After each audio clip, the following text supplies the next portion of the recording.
अस्सलामुअलैकुम दोस्तों, ये दिन भी आना था अमेरिका के F-35 को छोड़कर अब पाकिस्तान और तुर्की का मुश्तरका स्टेल्थ लड़ाका तैयारा कान के खरीदारों में नेटो इत्तेहाद का अहम मुल्क भी खरीदार बनकर सामने आया है, जिसने दुनिया को हैरान करके रख दिया है।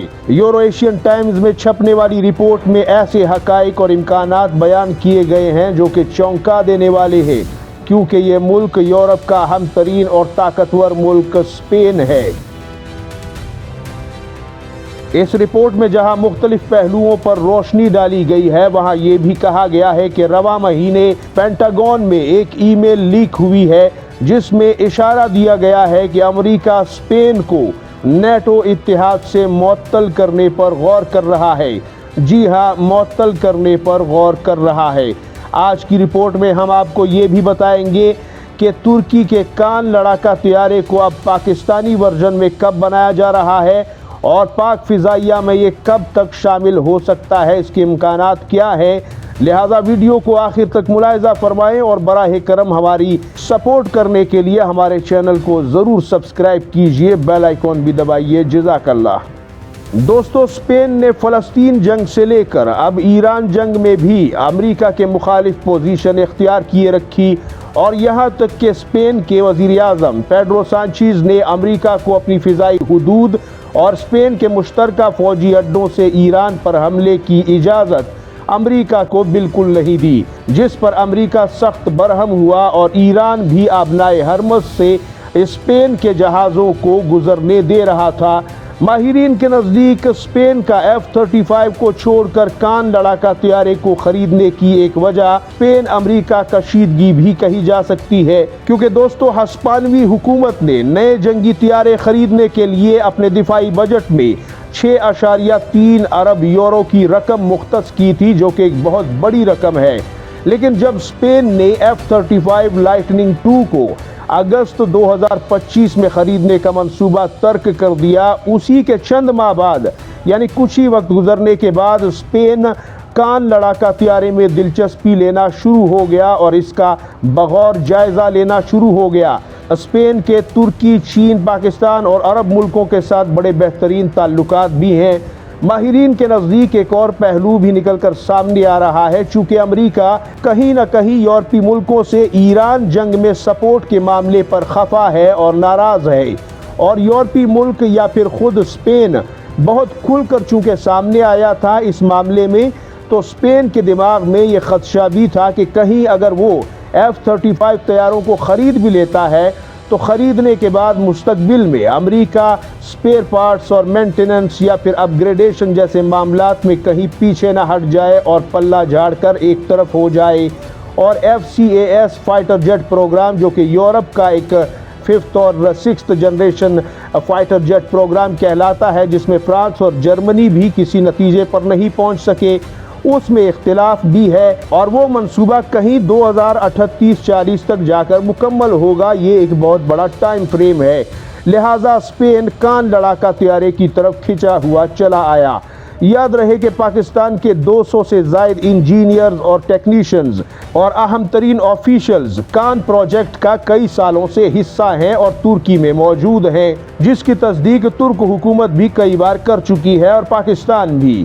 पाकिस्तान इस तैयारे का हिस्सेदार है, पार्टनर है, और स्पेन मुसलसल कई सालों से मुसलमान मुल्कों और बिलखुसूस चीन और तुर्की के काफ़ी करीब नज़र आ रहा था और पाकिस्तान से भी उसके ताल्लुकात बदस्तूर बढ़ते चले जा रहे थे। लिहाजा यूरोप के उफ़क़ पर स्पेन की ये तब्दीली बगौर देखी जा रही है। आप इस हवाले से कमेंट में अपनी राय बिल्कुल ज़रूर दीजिएगा। और यहाँ ये अंदाज़ा भी लगाया जा रहा है नाज़रीन कि अगर सच में बिलफर्ज स्पेन नेटो से बाहर हो जाता है तो क्या कल J-35 जैसे चीनी लड़ाका तैयारे भी स्पेन की एयरफोर्स में नज़र आएंगे, क्योंकि उसमें भी पाकिस्तान एक हिस्सेदार है और एक पार्टनर है। ये $1 मिलियन सवाल है जिसका जवाब खुद चीन और पाकिस्तान दोनों के पास है। यह आपको एक खुशखबरी भी देते चले कि तुर्की ने पहली बार 20 का लड़ाका हथियारों का ऑर्डर प्लेस कर दिया है साहब, और वो अपनी एयरफोर्स के लिए 20 लड़ाका हथियारों की मैन्युफैक्चरिंग शुरू करवा रहा है, जो कि आइंदा 1.5 से 2 साल में डिलीवर होंगे, और उसके बाद पाकिस्तानी वर्जन भी पाकिस्तान के लिए बनना शुरू हो जाएगा।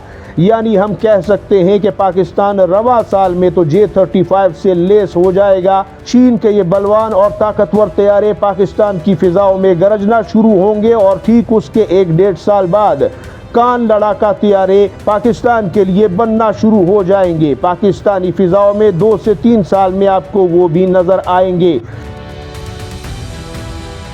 जबकि दूसरी तरफ भारत अपना खुद का स्टेल्थ लड़ाका तैयारे का जो प्रोजेक्ट है उसके लिए 2040 की डेडलाइनें दे रहा है, जिस पर भारत के अंदर काफी तनकीद भी हो रही है, और पाकिस्तान की बढ़ती हुई ताकत पर डर भी महसूस किया जा रहा है। जबकि दूसरी तरफ भारत को खरीदने के लिए भी कोई ऑप्शन नजर नहीं आ रही, क्योंकि अब एक ही तैयारा बचता है और वो रूस का Su-57 है। बात सोर्सेस कह रहे हैं कि भारत रूस से Su-57 तैयारे खरीद सकता है, लेकिन उस तैयारे के साथ 4 बड़े मसले हैं। Su-57 के साथ 4 अहम तरीन और बड़े प्रॉब्लम्स जुड़े हुए हैं। यहाँ पहला मसला ये है कि Su-57 को माहिरीन मुकम्मल तौर पर स्टेल्थ तैयारा नहीं मानते, बल्कि वो एक सेमी स्टेल्थ तैयारा कहलाता है। जैसा कि पाकिस्तान JF-17 PFX बना रहा है, वो कहीं उसके आसपास हो सकता है। दूसरा बड़ा मसला ये है कि अगर भारत आज अभी इसी वक्त ये सौदा कर लेता है, तब भी 2030 के बाद जाकर कहीं इनकी डिलीवरी होना शुरू होगी, और 2034 तक ये मुकम्मल तौर पर डिलीवर होंगे। लेकिन अभी तक तो भारत सोचो विचार में पड़ा हुआ है और रूस के साथ भी कोई सौदा नहीं किया। तीसरा मसला ये है कि चीन और रूस के दरमियान बहुत ज़्यादा बेहतरीन ताल्लुकात हैं और दोस्ती है, लिहाजा ये भी देखना होगा कि चीन अगर रूस पर दबाव डाल देता है तो शायद भारत यहाँ से भी खाली हाथ रह जाएगा, या फिर शायद हथियारों के मामले में मुकम्मल एक्सेसरीज और मिसाइल और रेंज के मामले में भारत को कुछ ना कुछ कंप्रोमाइज़ करना पड़ेगा, क्योंकि भारत इन तैयारों को चीन और पाकिस्तान के खिलाफ ही तो खरीदेगा, और ये चीज़ चीन को बखूबी मालूम है। और रूस उसका बहुत बेहतरीन दोस्त है, वही रूस जिसके साथ वो यूक्रेन के मामले पर पूरे यूरोप के मुकाबले में खड़ा है, लिहाजा रूस को भी यहाँ 100 बार सोचना होगा। चौथा और सबसे अहम तरीन मसला ये है नाज़रीन कि भारत रूस से ये तैयारे खरीदेगा, ये बात अमेरिका होने देगा या नहीं, ये बहुत बड़ा सवाल है, क्योंकि अमेरिका तो भारत को रूस से तेल खरीदने की इजाज़त नहीं दे रहा, तो Su-57 का मुहिम्मा तो अलग ही लेवल का है। लिहाजा आप कमेंट सेक्शन में नाजरीन ज़रूर बताइए आपको क्या लगता है, क्या भारत 5th जनरेशन तैयारा हासिल करने में कामयाब हो पाएगा या नहीं। अगर भारत तैयारा ले भी लेता है तो क्या पाकिस्तान जो कि तैयारे बनाने में पार्टनर है, हिस्सेदार है, वो भी एक नहीं दो, उसका सामना भारत अब कर पाएगा, या फिर अब भारत की अददी बर्तरी और टेक्नोलॉजी के मामले में तो पहले ही पीछे था, अब ये मामला आसान नहीं रहा और पाकिस्तान स्टेल्थ लड़ाका हथियारों के मामले में भी बाजी ले गया है। अपना कमेंट, अपनी राय, अपना रिस्पांस ज़रूर दीजिएगा नाजरीन, और हमारे चैनल को सब्सक्राइब करने के अलावा बेल आइकॉन दबाइए, इससे हमारा हौसला, हमारी हिम्मत बढ़ती है और हमारा कंटेंट रूटीन बेसिस पर आपको आसानी से मुयस्सर होता है। अपना और गिरदो नवा के लोगों का सबका ढेर सारा ख्याल रखिएगा। अल्लाह हाफिज़ व नासिर। पाकिस्तान जिंदाबाद, उम्मत मुस्लिमा पाइंदाबाद।